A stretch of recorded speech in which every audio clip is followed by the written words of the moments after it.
बहुत ही interesting trailer है, hero सारे आप लोगों के ऐसे नो जोक है, फनी मोमेंट है, सब सारी बातें। तो कैसा रहा ओवरऑल एक्सपीरियंस जो था शूट का देव डबल 2? बहुत लंबा एक्सपीरियंस। वो इसीलिए क्योंकि बीच में 7 महीने लॉकडाउन था। इसीलिए मैं देख सोचा कि मैडम अभी तक तो बहुत फनी थी, सवाल उसके बहुत लंबा, मैं थोड़ा ऐसे ऊपर नीचे चलता रहता है मेरा मूड का ना, तो वो इस बार इस चीज़ पे बहुत लंबा था, पर मज़ा आया, बहुत मज़ा आया। आई थिंक हमने सीज़न 1 से ज़्यादा एंजॉय किया, क्योंकि सीज़न 2 में क्या था, सीज़न 1 में सारे नए नए एक्टर्स थे, नए नए, मतलब मेरा तो फर्स्ट शो था, पर मैं पहली बार इनसे मिल रही हूँ, तो टांग खिंचाई नहीं हो सकती। मम्मी पापा फर्स्ट टाइम मिल रहे थे, तो अभी वो फ्रेंडशिप बिल्ड नहीं हुई थी सीज़न 1 में। सीज़न 2 तक तो ऐसे हो गया था कि अरे अपने अपने बंदे, पुराने बंदे, मज़ेदार, आराम से मज़े करते करते शो करेंगे। सो सीज़न 2 वाज फन। सीज़न 1 में जैसे उन्होंने कहा मज़ा आया था, लेकिन जब डिसीजन लिया गया सीज़न 2 बनेगा, तो जैसे आशिमा ने कहा एक बॉन्डिंग हो चुकी थी, फिर 2 किरदार इंट्रोड्यूस हो रहे थे, एक अमन का और एक नाहिद का, उनसे आपकी बात हुई होगी। सो नए कैरेक्टर्स इंट्रोड्यूस हो रहे थे, और कहानी पहले जैसे एक sort of a triangle, Devika reverse of Devdas, एक यंग लड़की है और वो ऑलमोस्ट लाइक अ देवदास कैरेक्टर, फिर एक उसकी लाइफ में चंद्रमुखी है, एक पारो है, और मैं शायद चंद्रमुखी था। हाँ जी। लेकिन सीज़न 2 में ये बदल गया। कुछ उसका सीज़न 1 का बैगेज आया, लेकिन कहानी और किरदारों को लेकर बड़ी, हर एक की बारीकियाँ, हर एक का कॉन्फ्लिक्ट, और देव डबल डी की जो आवाज़ है वो ये है, एंड आवाज़, जुबान, शोर, शोर भी, हाँ, है ना। देखिए अच्छा है वो, अगर आप बोलेंगे नहीं, डांटेंगे नहीं वैसे, तो कैसे बनेगा। सीधे सीधे क्या बातें करें, थोड़ा तो मजे। लेकिन सफ़र और सफ़र दोनों बेहतरीन है। देखिए, मैं तो फर्स्ट और सेकंड सीजन के बीच में कंपैरिजन ऑफ शूटिंग तो आपको दे नहीं सकता, but I had a ball of a time obviously. आप समझ ही गए होंगे। इस नोक झोंक में, तकरार में, इनकी थोड़ी मज़े लेने में, इनको हमें पीटने में, हम सबको साथ बैठने में, बातें करने में। I think the way I look at work is, यार अगर आप काम पे जा रहे हैं तो बहुत ज़रूरी है आप मज़े करें सबके साथ में, क्योंकि उस वक्त के लिए जब आप काम पे होते हैं वो आपका परिवार होता है, आप इतना वक्त साथ बिताते हैं। So I love to make friends on set, it becomes close knit family. तो मुझे तो बहुत मज़ा आया यार। Everybody was such a nice soul, everybody was such a nice person, so individually it was a wonderful experience to be on set and working with this bunch of talented people, crew.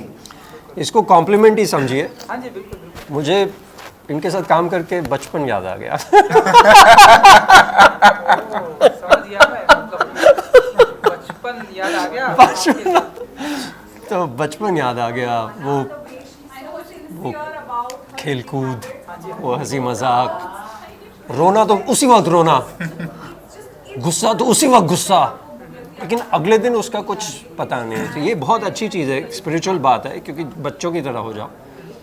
और ये और बाकी बच्चे जो हैं series में, वो बिल्कुल वैसे ही बच्चों की तरह, अभी चाहिए, बस अभी चाहिए, अभी कोल्ड कॉफ़ी चाहिए तो अभी चाहिए। हमने किसी ने कोल्ड कॉफ़ी का नाम तक नहीं लिया। इनको स्मूदी चाहिए। देखा बचपना, ये तो मांगा ही नहीं हमने, ये खिलौना तो मांगा ही नहीं, हाँ ये तो दूसरी बात हुई थी, ये कैसे कर दिया इन्होंने। ठीक है, तो ये, लेकिन उसमें एक मासूमियत, वो रिफ्रेश हो गए, मिलना जुलना। ये सेट पे अक्सर, जैसे आप फ्लाइट्स में अक्सर कम लोग बात करते हैं, और जितना ही मुकाम बढ़ता जाता है उनका, उतनी कम बात करते हैं। बिजनेस क्लास में तो कोई बात ही नहीं करता, बिल्कुल ऐसे, बिल्कुल अखबार आगे देख लिया। सो जो बेचारा एरोस सर्व कर रही है उसको भी नहीं देखा, और चंद मेन्यू, ओके दिस। सो यहाँ पे वैसा नहीं। तो यहाँ पे खाना पीना इकट्ठे, हाँ। गुड मॉर्निंग, गुड नाइट, कल कितने बजे आ रहे हो। अमन उस चीज़ के उनका मैं अच्छा बच्चा है ये, कॉम्प्लीमेंट इनको देता हूँ, क्योंकि ये हर सुबह आके, जैसे मजाक के तौर पे नहीं, जैसे रिपोर्ट कर रहे होते हैं, हाँ गुड मॉर्निंग, गुड आफ्टरनून, हर किसी की वैन में जाके सलामी सच। नहीं मैं आ गया हूँ, कुछ चाहिए हो तो मुझे बता दीजिएगा। नहीं बट नाहिद कहती हैं ये एक्चुअली आता था कि चेक करने के लिए कि कौन क्या खाना लाया दिन को, मैं लंच ऑर्डर करूँगी नहीं, लेकिन ये इनकी बहुत अच्छे नहीं। जो आइस ब्रेकिंग होता है ना मोमेंट, एक बंदा अच्छा है यार, आता है डिस्कस करता है, अपनी वैन में बैठेगा नहीं, हमारी वैन में एक दूसरे के, तो बहुत मिलनसार जैसा माहौल बना था। वो एटीट्यूड बहुत अच्छा है और होना भी चाहिए। ट्रू। जी बिल्कुल, वो अमन जी मैं बातें इसके बारे में जरूर करूँगा, लेकिन आपसे पहले जानना चाहूँगा कि जब ऐसे आपके सामने लाइव कमेंट आपको मिलता है, मतलब इनके साथ में काम करके इनके साथ में कहाँ, बच्चा बन गया एकदम, मेरे बचपन की यादें ताज़ा हो गई, जैसे लग रहा है वो तो सीजन 2 में जाके हुई है ना ताज़ा। सीजन 1 में मुझे पता है ना, मैं इतनी नर्वस थी। आप बता दीजिए। जब मैं स्टार्ट किया था सीजन 1 में इनके साथ, सो बेसिकली अब 6th एपिसोड में एंट्री देते हैं ना, तो फर्स्ट हाफ तो मैंने बड़े आराम से डन कर दिया। अब आ रहे हैं, इनकी एंट्री हो रही है शो में, अब मैं नर्वस हो रही हूँ, मैं कैसे काम करूँगी इनके सामने। ये तो फट अपनी लाइनें बोल देंगे कॉन्फिडेंट के साथ, एक टेक के साथ, और मैं 10 से 15 टेक देती जाऊँगी। तो मैं बहुत नर्वस थी, बहुत हद से ज़्यादा। इसलिए मेरे ऑफिस सीक्वेंस में करके डायलॉग्स निकले हैं, आपको देखिए। क्योंकि नर्वसनेस महसूस नहीं हुई। सीजन 1 केन घोष ने डायरेक्ट किया था और उन्होंने उनको एक लंबी लाइनें, बीच में कोई पॉज नहीं, क्योंकि उनका वो गुस्सा था उस सीन में, जो भी सीन्स शुरुआत में हमने, मैं हैरान था इसको रट्टा कितनी आसानी से कर लेती है, और ऐसे सीन्स में रट्टा करना पड़ता है, फिर उसमें फीलिंग तो ये ले ही आएगी, लेकिन वो लाइनें याद करना, एक पेज और बोलना, झाड़ना वाड़ना व्हाटएवर, उसमें एक अलग किस्म का हुनर चाहिए। आपको पॉज लेने का मौका नहीं है और कोई बीच में कट नहीं लगने वाला। So I was very impressed honestly. तब भी कहा था, फिर से कह रहा हूँ। और उसके बीच में बचपन तो खैर था ही, बचपना या बचपन, बट वो है भी, वो फ्रेशनेस भी है। बताइए कैसे ऐसे 2 पेजेस के ऐसे डायलॉग्स आप ऐसे रट्टे मार लेती हैं? नहीं, वो ऑप्शन ही नहीं है ना कोई। मैट्रिक ऐसे ही पास किया था मैंने। मेट्रिकुलेशन। नहीं ऑप्शन नहीं है, और आपको कर लेती है। नहीं, वो पता है मैं क्या सोच के करती हूँ, जब ये रिलीज होगा और लोग देखेंगे तो मजा आएगा, तो कर लो चुपचाप। और पैसे मिल रहे हैं, बट सबसे पहली बात पैसे मिल रहे हैं। ये इनको नहीं पता। जब रीडिंग हो रही थी कभी ये नहीं थी, तो डायरेक्टर, ये मतलब ये ज़्यादा पुरानी बात नहीं है, हर्ष जो डायरेक्टर थे, उन्होंने भी कहा, ये देविका की लाइन्स हैं, ये तो कर लेगी। सो वो एक कॉन्फिडेंस बिल्डिंग जब डायरेक्टर में आ जाए अपने एक्टर के लिए, तो वहाँ मैजिक होता है फिर। अमन जी थोड़ा सा आपके कैरेक्टर के बारे में जानना चाहेंगे, JDD के बारे में, रियल लाइफ की क्या है आपका किरदार इस? देखिए जैसे ये मेरे प्यार में पागल हैं। देखिए क्या है कि जैसे सर ने बताया कि अच्छी बात है ना, नहीं हम वो बातें नहीं करेंगे, वो हमें चाहिए नहीं, ये प्यार में पागल चाहिए आप। पागल मतलब हम ये बातें करेंगे और हमें वही चाहिए। आज फिर प्यार में पागल बता दें। ये तुझे इसने ना इतने कॉन्फिडेंस से चेयर खिसकाई कि मैं ऐसे करूंगा चेयर स्लाइड होके जाएगी, मतलब उनका फ्रेम खराब हो रहा है। एक सीन है हम दूध खरीद रहे हैं, 2 बड़े बंदे मिलकर दूध खरीद रहे हैं, 2 बंदे इसको इम्प्रेस करने के लिए दूध खरीद रहे हैं, और ये रात को पिया जाता है ना, समझ रहे हैं, ऐसा पुराने नहीं आ रहा, सुहागरात से पहले दूध पीजिए। जब वो वाला नीचे दूध सीधा। कहते हैं कि, कौन इम्प्रेस करे। और एक मतलब मिड 40s का कैरेक्टर, एक अर्ली 30s का कैरेक्टर, और एक और एक मिड 20s की लड़की को कैसे इम्प्रेस कर रहे हैं दूध खरीदने के चक्कर में। इंटरेस्टिंग यार, very interesting. Lactose free. Intolerant.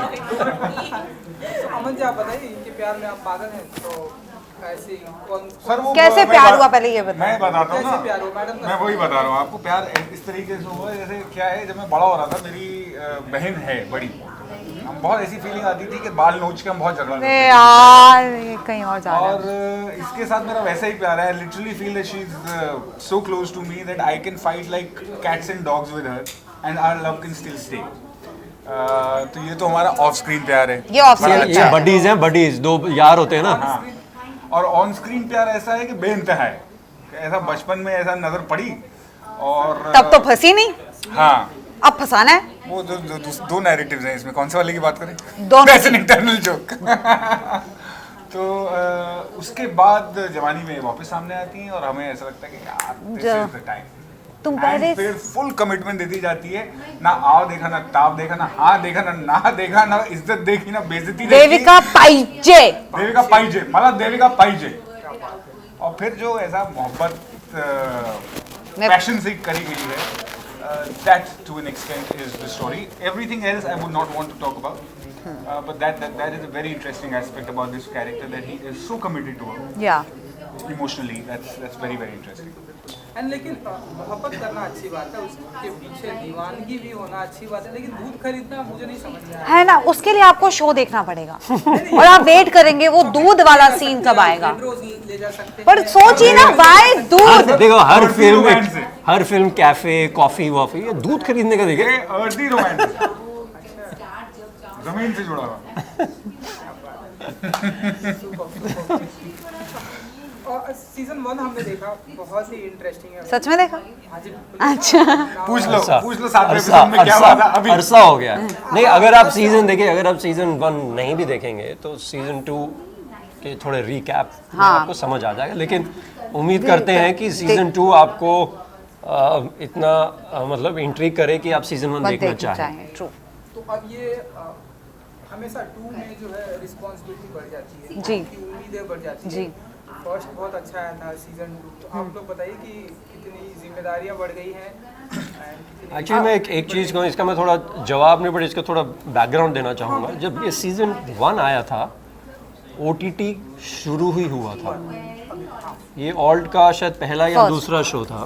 First 5 shows में से एक। पहले 5 शोज में OTT 2016 में शायद रिलीज हुआ, 17 रिलीज 17 में हुआ, शूट हमने 16 से स्टार्ट तो किया। 2017 4 साल में बहुत चीज़ें हो चुकी। जैसे ऑल्ट का ये था, मैं अब अमेजोन वाले फ़ोन नहीं करते, लेकिन इनसाइड एज जैसे था हाँ। वगैरह। तो ये शुरुआत के जो शोज़ थे, इन्होंने एक बेंचमार्क या आई वुड से एक क्रिएटिव प्रोसेस में एक थोड़ा फ्रीडम भी मिला था।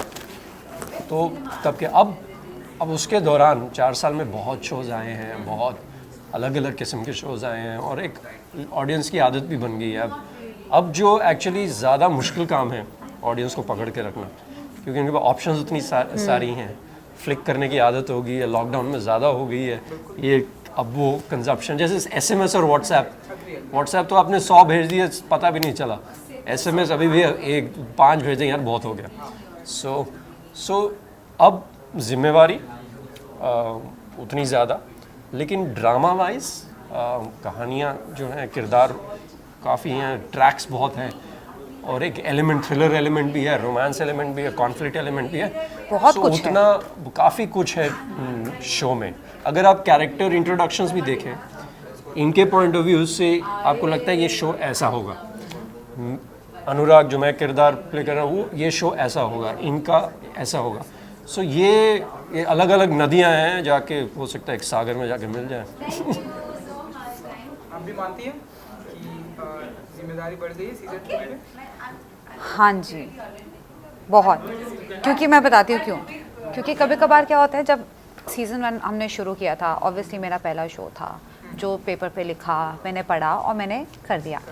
अब एज एन एक्टर भी मैं ग्रो हुई हूँ, तो हर चीज़ के पीछे ना मुझे जस्टिफिकेशन चाहिए, क्यों कर रही है ऐसा, क्या है, वो है, ये है।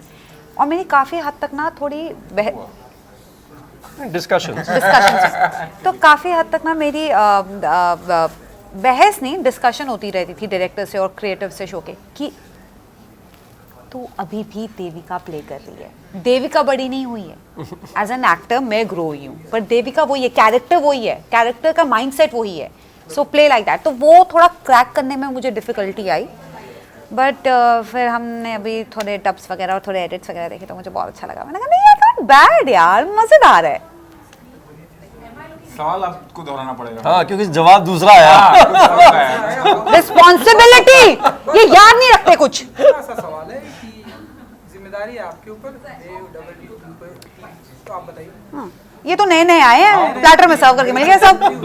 नई जिम्मेदारी अपने कंधों पे उठा ली है मैंने सबके साथ। थोड़ा सा मैंने भी कंधा दे दिया, और वैसे उस हिसाब से हम बच गए हैं, इन पे है सबसे बड़ा कंधा, सबसे बड़ा ये प्रोटैगनिस्ट। ज़्यादा जरूरी ये देखिए, उल्टा भी लेटी है, सीधा भी बैठी है, कभी ऐसे, इनका माइंड भी ऐसे चल रहा है। पैकेज बना दिया आपको? ये है, ये डबल डी। नहीं एक सेकंड, एक नहीं, श्श, आपने देखा है? नहीं नहीं मत उनको कोई एग्जाम पे मत डाल। देविका ये पोस्टर पे कौन लग रही है पहले ये बताओ। देविका धर्म द्विवेदी, डी देव डबल डी, तो इनके नाम से ही जुड़ा हुआ है ये। तो मतलब आई एम खान, क्या है वो, माय नेम इज खान।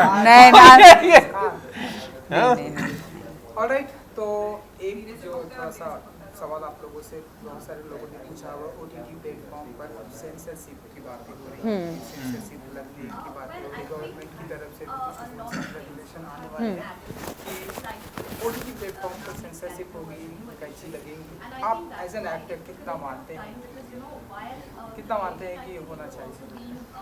फिल्मों में तो ठीक है, आपने देखा। देखिए वर्ड सेंसरशिप ही नहीं होना चाहिए, सर्टिफिकेशन जो फिल्मों में है, सर्टिफिकेशन एक माइंडसेट है। सर्टिफिकेशन अगर ये फॉर एग्जांपल 18+ है तो ठीक है 18+ है। टीवी पे अगर 8 बजे कुछ 18+ आ रहा है तो वो प्रोग्रामिंग की गलती हो सकती है। अगर रात को 11 बजे आ रहा है और अगर मेरा बच्चा देख रहा है तो वो मेरी जिम्मेदारी है कि वो 11 बजे उठ के क्यों देख रहा है। ठीक है, तो ये सेल्फ रेगुलेशन, आप सेल्फ सेंसिटाइजेशन अगर हो, मैं कोई भी सेंसरशिप से तो बिल्कुल ही I don't support it. Certification फिल्मों में है, ओटीटी में मतलब आप ऐसा मीडियम है, वैसे थिएटर भी ऐसा मीडियम है। आप पिक्चर देखना आजकल आसान नहीं है, ठीक है ना। आप पहले ट्रैफिक को नेविगेट करते हैं, 400 रुपये की टिकट खरीदते हैं, 200 का पॉपकॉर्न खरीदते हैं, तो आपका डिसीजन है ये कि मैं जाके देख रहा हूँ पैसे दे के। वहाँ पे भी आप उस पर पाबंदी लगाना चाहते हैं, तो अब ये भी आप ऐप आपने डाउनलोड किया, पैसे आप दे रहे हैं, आप अपनी प्राइवेसी में देख रहे हैं। तो फिर लिटरेचर, सिनेमा, ये सब चीज़ें बहुत ही डिफ़िकल्ट हो जाता है। अगर हर चीज़ से हम थ्रेटन होने लग गए तो फिर और हमारा देश ऐसा है, इतना मल्टीकल्चरल डाइवर्सिटी इतनी है, कोई ना कोई तो ऑफेंड कभी भी हो सकता है। राइट टू ऑफेंड है लेकिन राइट टू एक्सप्रेस नहीं है क्या? सो डिट्टो, मैंने डिट्टो बोल दिया एकदम, copy paste. Control V control C क्या है भाई? Control C। नहीं, मैं सर के पॉइंट पे इलैबोरेट करूंगा क्योंकि प्रोहिबिशन और सेंसरशिप किसी भी सोसाइटी में जो है वो एक्चुअली ज़्यादा रिवोल्ट को जन्म देता है। हम 70s 80s में जब हमारी इकोनॉमी ओपन नहीं थी तो स्मगलिंग होती थी। हाजी मस्तान वगैरह ने अपना करियर वहीं से बनाया था। बिहार में, गुजरात में जिन स्टेट्स ने प्रोहिबिशन करी है, वहाँ पे सबसे ज़्यादा तस्करी अल्कोहल की बॉर्डर्स में वहीं देखने को मिलती है आप। तो ये हमारी इंसानी फितरत है। That's something that we are not allowed to go to. We are very inquisitive about it and we want to find out. In fact, हमें इंक्लूसिव होना चाहिए। ये फाशिस्ट अप्रोच, कंट्रोलिंग अप्रोच पूरी दुनिया में हो रही है। सरकारों की भी हो रही है और लोगों की भी हो रही है। अगर आप मेरे से सहमति नहीं रखते तो आप गलत हो। तो अगर आप ये कंटेंट देखना चाहते हो जो मेरे मॉरल्स के खिलाफ है तो आप नीच हो। ऐसा नहीं हो सकता यार। आप एक छोटी सी कहानी है कि एक आदमी एक पार्क में जा रहा था, ऐसा छड़ी गोल गोल घुमाते हुए। तो पीछे एक आदमी चल रहा था and he said sir excuse me please don't swing your stick. तो कहता है well it's a free country, it's a free park, it's free air and I have absolute freedom and independence and I can do this to myself. The man said yes sir, but your freedom ends where my nose starts. ये दोनों तरफ लागू होता है कि offend करने की भी इजाजत होनी चाहिए और ऑफेंड होने की भी इजाजत होनी चाहिए, और उस पे ऑफेंड होने के बाद रकस ना क्रिएट करने की ओपननेस हमारी सोसाइटी में होनी चाहिए। और कहीं भी आप सेंसरशिप लाएंगे, प्रोहिबिशन लाएंगे, आप रोक टोक लाएंगे, नहीं होगा। हम बच्चों को जिस चीज़ से टोकते हैं, मैं अपने फादर के साथ मैंने अल्कोहल पीना शुरू किया था और मेरे को अल्कोहल का बिल्कुल शौक नहीं है। इसलिए it's a completely social obligation that I sometimes have a drink or two with people. My father was in the army, he introduced me and क्योंकि मेरे लिए वो कभी भी टैबू नहीं था, वो वन ऑफ द थिंग्स है पानी पीने जैसा या कभी, और मेरा मन ही नहीं करता। पर जहाँ हम रोकते हैं वहाँ हमें बड़ी इंटरेस्ट होती है कि ये कैसी चीज़ है, क्यों रोक रहे हैं, ये क्यों रोका जा रहा है। मैं I put my neck on the line, भले ही तांडव आया या जो भी आया, हम शायद किसी ने देखा नहीं, शायद किसी ने सोचा नहीं, शायद किसी को कोई ऑफेंस हुआ नहीं, पर वो जो 4 लोग जो अपना ब्राउनी पॉइंट एक पॉलिटिकल सेटअप में कमाना चाहते हैं, जिन्होंने उस पर बवाल उठाया और केस किया, उसकी वजह से सबको पता है और सबने उस नज़र से देखा। No politics. I'm being instructed by the PR team. We are very scared of fascism. No कोई बात World नहीं। over. इतनी तो बातें कर सकते हैं। चलिए तो 20th of Feb स्ट्रीमिंग हो रहा है। 20 फरवरी को ना, हाँ जी 20 फरवरी। समय इसमें मैं कंफ्यूज रहता हूँ, 19 की रात 12 बजे कि 20 सुबह कितने बजे, ये मुझे टीम बता देगी। ऑल्ट बताइए। वो the twist of destiny, the midnight show. 20 की सुबह। 20 की सुबह, तो सुबह सुबह उठ के देख लो। सुबह सुबह उठ के देख हाँ, लीजिए। सबसे पहले वो एक एक्चुअली ये भी एक OTT यहाँ पे मैं कहना चाहूँगा, OTT को टाइम ज़रूर बताना चाहिए, बिकॉज वो जो फर्स्ट डेट है ना, first show, first day, Friday का जैसे, हाँ। फर्स्ट डे फर्स्ट शो, वो That should be OTT there. अगर प्रोग्रामिंग में वैसा डाले, 5 बजे या 6 6 बजे बजे। लॉन्च होने वाला है, हाँ। उतनी ही Excitement. एक्साइटमेंट रहती है, एंटिसिपेशन रहती है। Together. नमस्कार, मैं हूँ आशिमा वरदान, देविका धर्म द्विवेदी। नमस्कार, मैं हूँ संजय सूरी, अनुराग ठाकुर। हाय अमन उपल, मैं हूँ परितोष, और आगे बताएं। आगे 20th फरवरी को आप देखेंगे Dev double D season 2 only on Alt and ZEE5। Please watch it. Don't miss it. हाँ मतलब देख लीजिएगा, बहुत इंटरेस्टिंग कहानी।